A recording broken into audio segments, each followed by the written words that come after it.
Thank you, Francisco. What an honor to have this presentation that was so eloquent and thorough, going through all these books, and that you took the time to write it means a lot to me.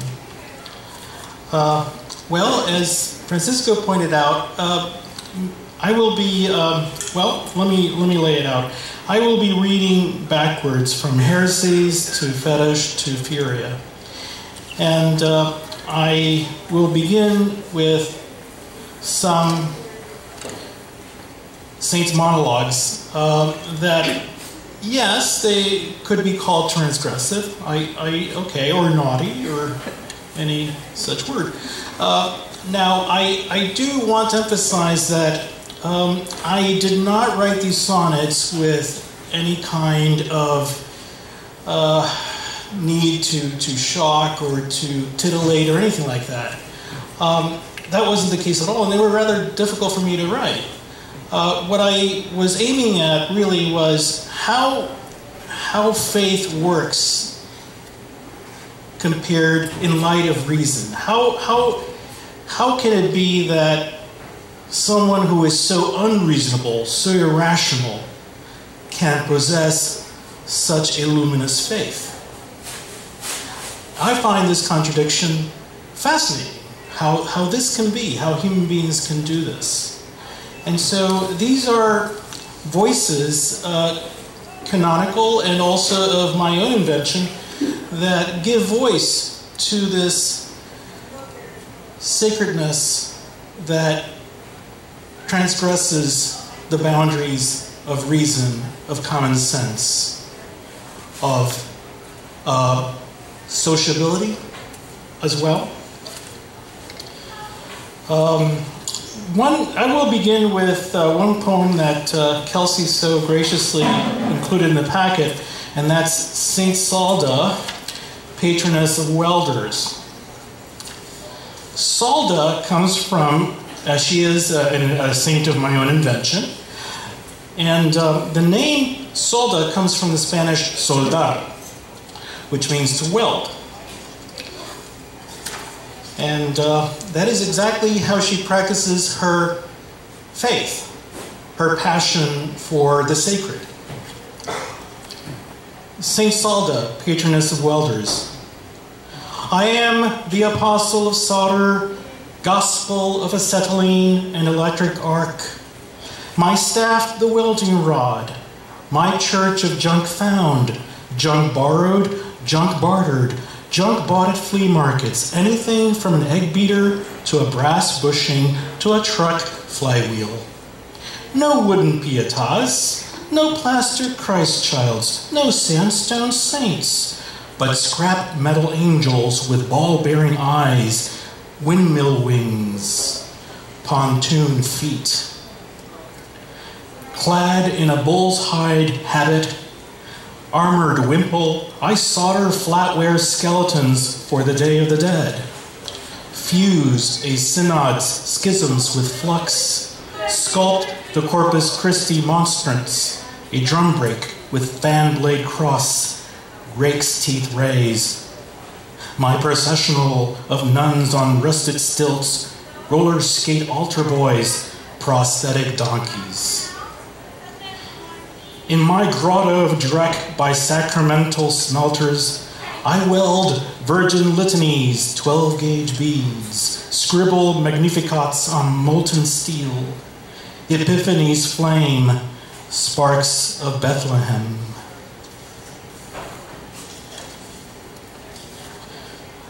This next one is called Saint Mina, Gardener of Metals. It's actually mena. The word is mena. And mena means ore in Spanish. And mena is actually the word from which my last name comes. Believe it or not, menace comes from mena. In the Asturian dialect where my father's ancestors are from, mena means mine, and menas would be more than one. But in the Asturian dialect, the A becomes an E, so it's menis. Instead of vacas would be vaques. So That's where it comes from. Saint Minna, gardener of metals.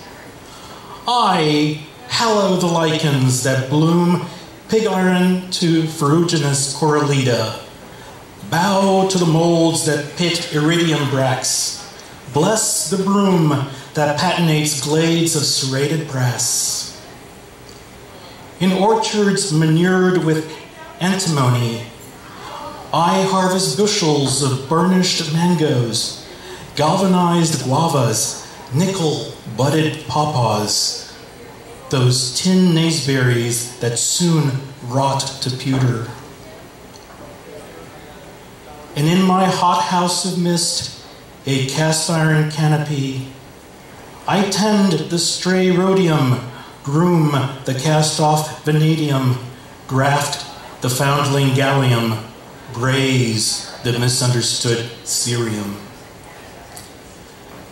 Beware, you misers of gold, you hoarders of silver, you ransomers of platinum, you abductors of palladium. I will crack your vaults, pilfer your strong boxes, then release your captives to the flame, tossing the molten clots into breakwater sloughs, floating the slag over dark waters, plowing the raw bullion into limestone's watery womb.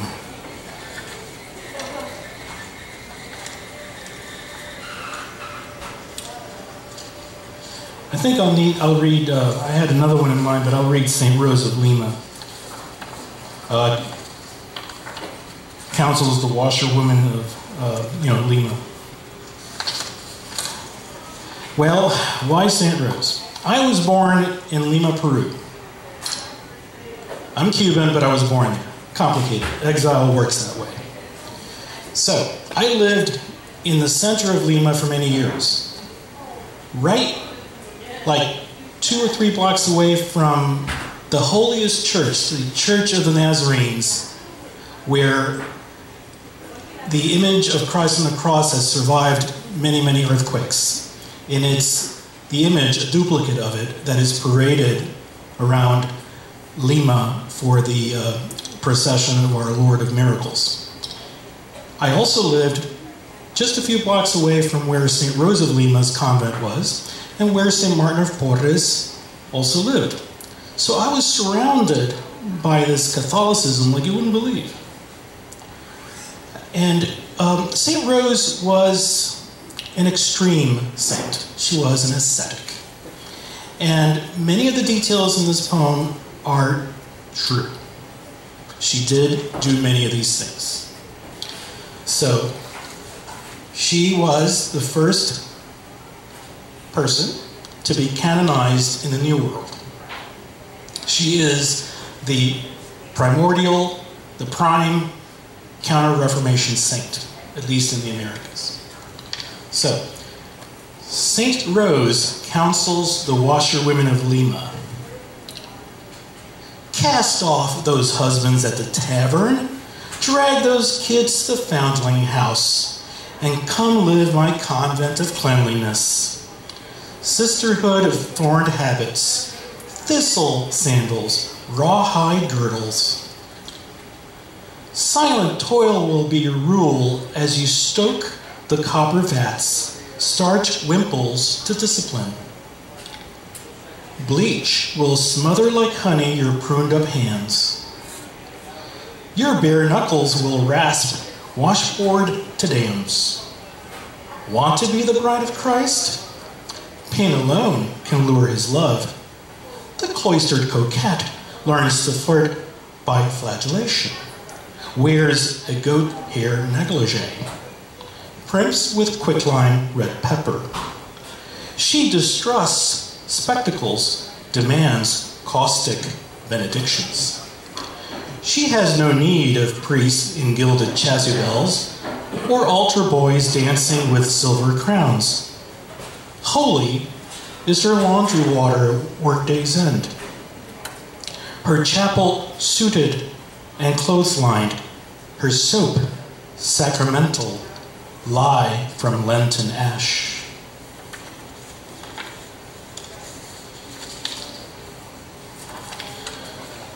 This next poem is of a saint, also of my invention, but she's actually based on a real person.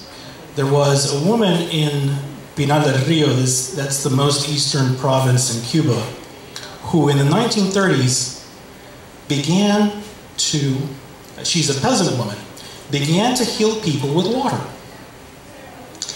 And apparently she was successful, according to many people. And thousands of people from all over Cuba ended up in this very small village, this place in the boonies, to be saved. And she was very much against doctors and nurses and so forth. Well, to make a long story short, she was taken to an insane asylum where she died. So Antonica was her name, and there are still followers of Antonica in that part of Cuba, believe it or not. And they still believe that only water can heal them. So, Saint Campesina, patroness of water healers. Holy are the illiterate, the vulgar of tongue. Every written word's a lie, a blasphemy. Even the Bible tempts with hearsay. Water is the parchment of angels, and I read their scribbles in pearls, riffles, rings, and eddies, prophecies that sizzle in my ears. Medicines are wicked, warn the angels. Doctors, devils. Pharmacists, dogs. Nurses, whores. Burn those balsams, pills, unguents, plugs. Storm hospitals and asylums. Water alone cures ill thoughts, manias, all infirmities. But don't cup it in your hands or drink it from glass. Water stays pure if suckled from teats of rock, licked off the dewy ferns. I am no sorceress, no demon's concubine. I break the conjuring sticks, stomp the bone spells. Pilgrims from all over Cuba flood my valley. I cure the walkers, squatters, kneelers, the rich and the poor, those black as polish, those white as cassava. They call me saint, paint my image on cardboard, carve statues of soap. But I don't charge them a dark cent. Refuse to barter or take a gift. I don't sleep or sit down. I eat the dirt of tobacco fields. I dream oceans of salve.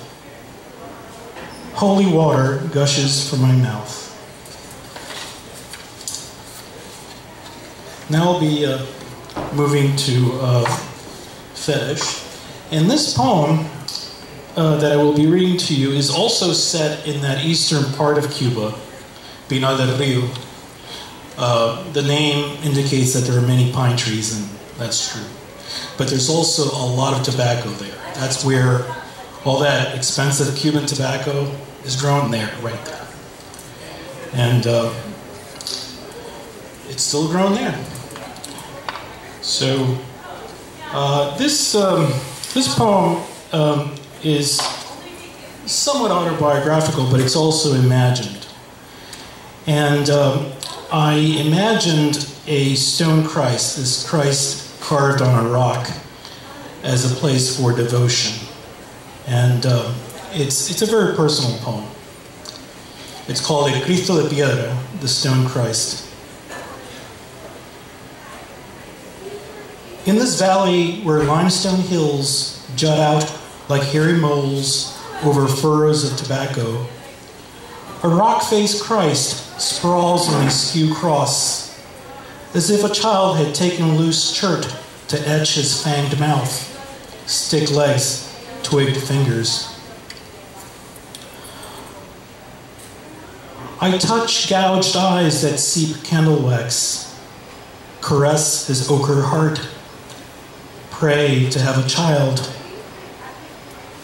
5 years of dud pills junk shots, toxic teas, specialists who insist your wife's plumbing works. Her hours clocked to Clomid, Sedgertide, HCG.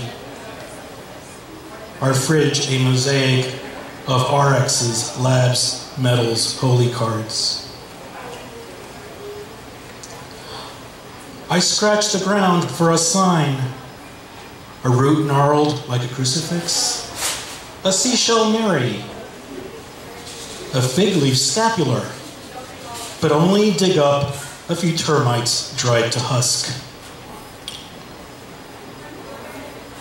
By year's end, we adopt a Panamanian girl, certain that Ivis would not conceive.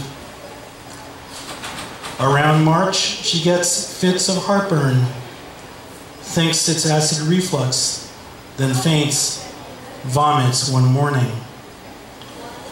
Doctor orders a blood test.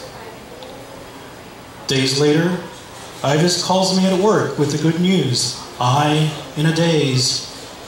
Her mother in Miami sure that her long-distance novenas had worked, if late. God's miracle? Or was it vagrant chance that made the play?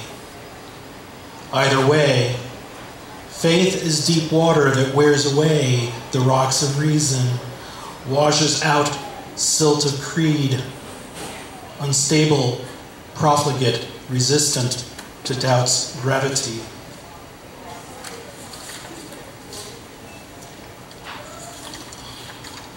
This next poem is about the Panamanian girl we adopted. It's a sonnet. It's called Pix, and it's set in the grotto, our grotto, not too far away from here. Pix, Grotto of Our Lady of Lourdes, Notre Dame, Indiana. Wrought cross, wounds of rust, ice-welted saints, a rosary that thaws in a bronze bowl, pics of please. Valerie, giggling, snags it, a new necklace. Crows caw, flap low, silty clouds, specks of rain. She runs into the grotto, afraid of loud birds, thunder too, but will do handstands, cartwheels in a snowstorm. Beware to forget her pill. She'll eat pencils, cut clothes, glue lips, staple ears at school. We feed the money box, light candles, kneel in spring air. Mother of God, help me not break things, be good, not litter, she prays, her crossing astray. I correct cold hands, but she twists in my arms, darts toward the lakeside park. Afraid she'll get hit by a car, I chase, skies now dark, and scold. She cries, kicks, but a piggyback can console. She plucks her beads. I drop a wrung plea in the bowl.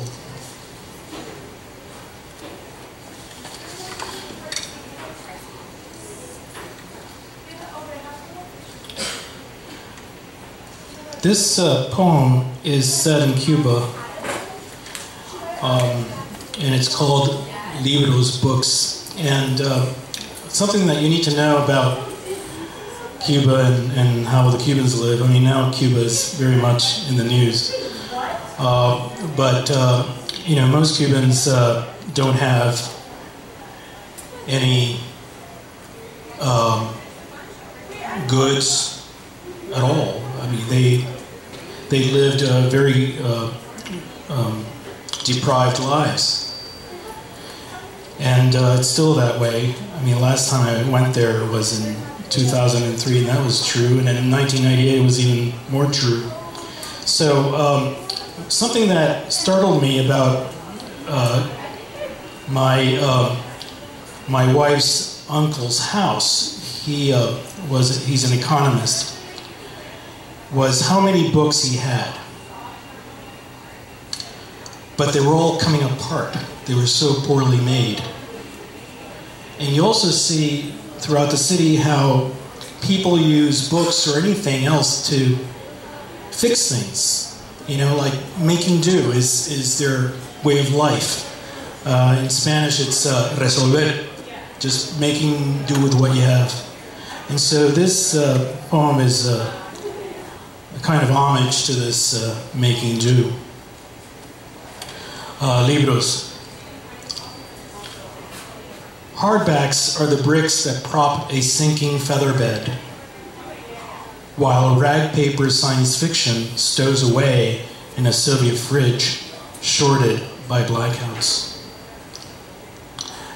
As novellas sprawl on a sailcloth love seat, hemp-bound histories spiral in corners spackled with lard and sawdust. Termites are mulchers of monographs. Molds colonize the sun-crackled tome. House mice nest in the scrunched tracks of Marx and Engels. During thunderstorms, gusts scatter pages beyond wood windows, beyond iron balconies. A flock of 1,000 that flaps over hills, glides past breakwaters, then falls, feathered into pulping waters.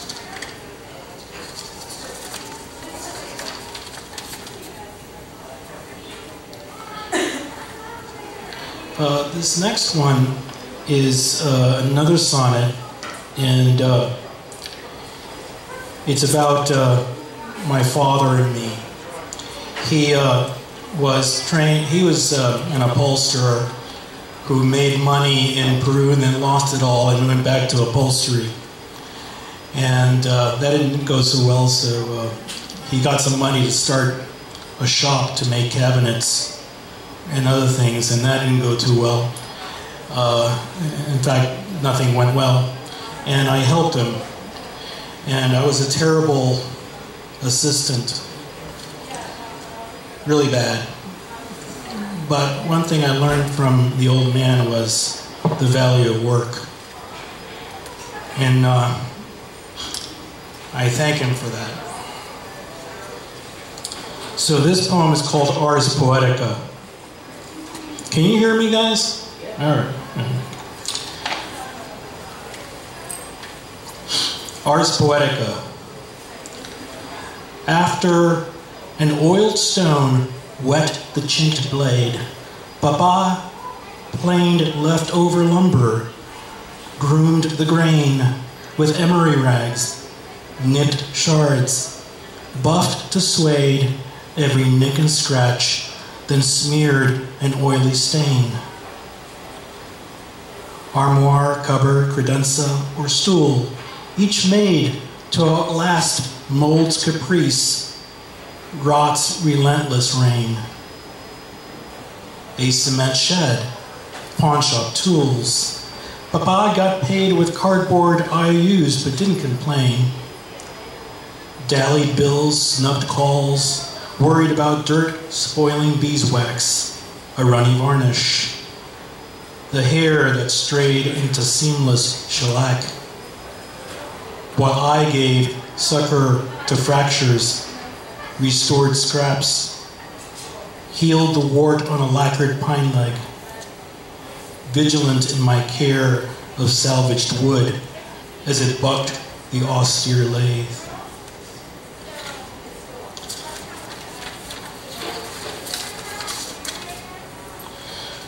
I'll be reading from Furia now. And Francisco mentioned that I had this, that I have this Chinese ancestor, very, very distant, of course. Great-great-grandfather, I mean, that's way back. So I'll have to give you some background. My mother is responsible for this poem. My mother is responsible, in fact, for all the poems I've written in one way or another. I love my mother. May she rest in peace. I loved her dearly. But my mother was not well, like many mothers, I'm sure. I don't know. She was not well, no. My mother had paranoias. My mother had obsessions. My mother had ideas that just didn't make any sense. So her great-grandfather was Chinese, a coolie. Coolies arrived in Cuba in the 1850s, 1860s. And then other Chinese arrived later. There's actually a Chinese cemetery in Havana, but most of the graves are empty. Most of the bodies were repatriated by families in China. These are the ones who arrived much later in the early 20th century. But this great-great-grandfather arrived, as I said, in the 1850s, 1860s. And he was baptized and converted to Christianity, and he took on a Spanish surname. Probably the surname of his master, I don't know. Hard to say. So there's no way for me to know what his Chinese surname was. So my mother was very embarrassed by this. My mother was obsessed with this. And to her, it meant shame. And I didn't want to live with that. So I wrote many poems about this ancestor to bring honor to him. And I had to imagine him. I had to do research to find out who this man was, how he lived. So this poem is called Raspa, and it brings to light what I'm talking about. Raspa. What does a raspa mean? Well, in Spanish, raspar means to, grate or to scratch. But to the Cubans, I guess because they're Cuban, raspa means a crust left on a rice pot. And it's very oily. Cubans cook rice with oil and garlic and salt. That's how they do it. And so that crust I really liked as a kid. I loved it. And it bothered my mother, like many things bothered my mother. I hope you understand that I'm not being critical of my mother. I'm just telling you how my mother was, and that's just real. Raspa. From age 7, I began to crave the chewy rice crust from the bottom of Mama's electric Hitachi cooker. Raspa de arroz, rich in grease and garlic, I savored with leftover parsley, onions, soggy fries. "How can you like this mishmash?" she asked, grimacing. "In Cuba, only the poorest of the poor, all blacks and Chinese, would eat la raspa." Slapped my hand as I scraped those last hard grains. Carlitos made faces, bearing coolie boy buck teeth, eyes stretched to slits as he squealed chino ching chong over and over. Though my grandmother's eyes tattled Chinese, Mama passed off Abuela Nena as part Turkish Jew, even Oriental Russian. Painted each eye to simulate roundness, glued false lashes, permed her straight ashen hair, rouged sallow cheeks, made us swear by God to tell no one, her voice slow, tremulous, without this ghost would be pure white, one rung below the angels.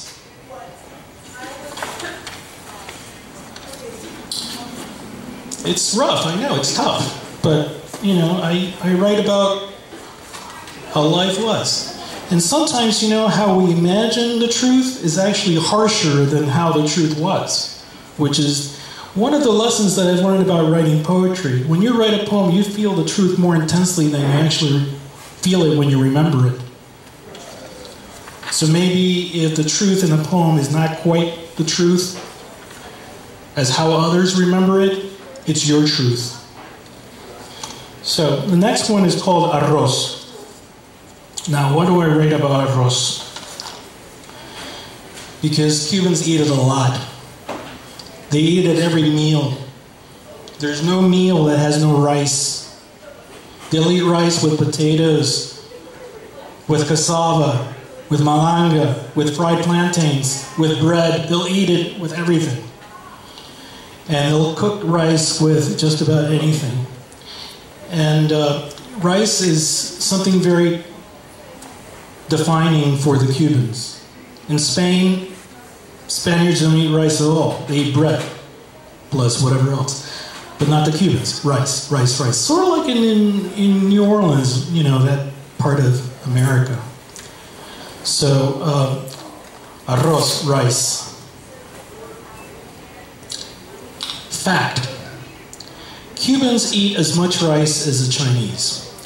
Go to Little Havana and you'll find a 25-pound sack flopped inside any cupboard. Those years we lived among Anglos, Mama would drive an hour down Dixie Highway to shop at a tiny bodega where los sacos de arroz piled to the ceiling. Her brand, Mahatma Extra Long Grain. El más desgranado, most loose to the fork. She'd say, not sticky or gummy like in Cuba. Her recipe, equal parts distilled water and rice. 5 knifed smashed garlic cloves with rock salt. Enough mazola to make the grains glisten. Not just this everyday white, but con calamares. Squid chunks, canned in oily ink that Mama said were the calluses Jesus got for dragging the cross. While moros y cristianos is the sole dish where black bean Moors, white rice Christians simmer together in Andalusian olive oil. Sundays after Mass, arroz con pollo borracho, drunk style, Mama humming Marian hymns as she poured and sipped Busch Bavarian. But the most familiar to my Chinese great-great-grandfather? Arroz con camaroncitos secos, dry brine shrimp, musty, chewy, and salty. Even after soaking overnight, the rice dyed a festive yellow with turmeric. Other women stored the week's rice in blackened lard cans, but Mama used crystal bought on Miracle Mile. A reverenced tatarabuelo would have recognized this farm boy who trembled if rice was ever spilled on dirt.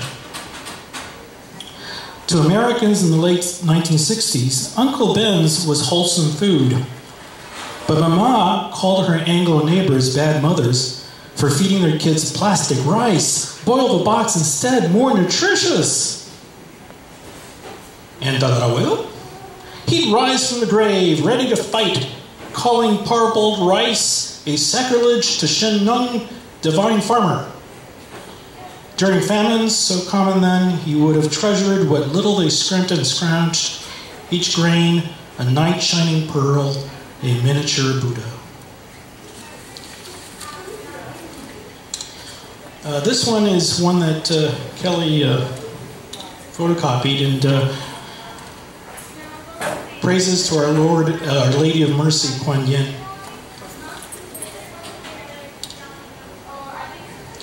Queen of atolls and all coronal islands, born of the lotus that took to sea when the sky god flooded paradise to birth the earth.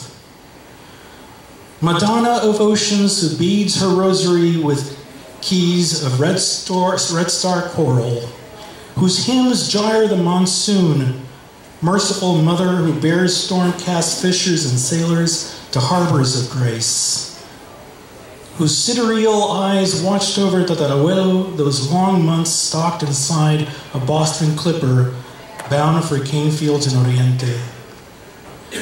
This coolie boy with burlap breeches and a coiled queue who survived by your grace on tattered codfish and fistfuls of rice boiled in brine. I was going to read here, but we're running a little bit late, so I'm going to read a new poem that I wrote. It's set in Madrid. I just finished it. I've never read it in public. It's about my first kiss.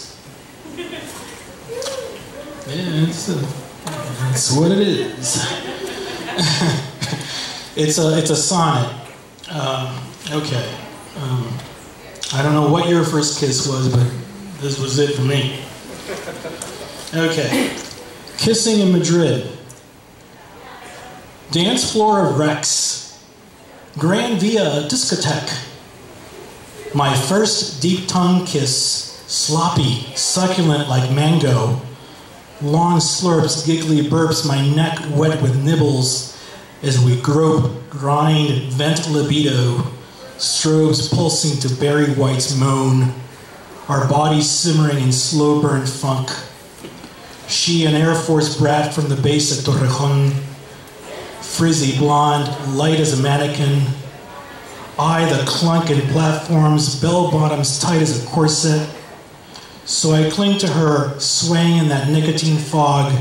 No words to spoil such a gift of spit and sweat given to a boy she's just met. Shy, bookish, clogged with seduction. And once the song is done, we split, lurch, mouth dry, lips like laundry wrung out. That's what it was, folks. There was nothing else. I don't even know her name.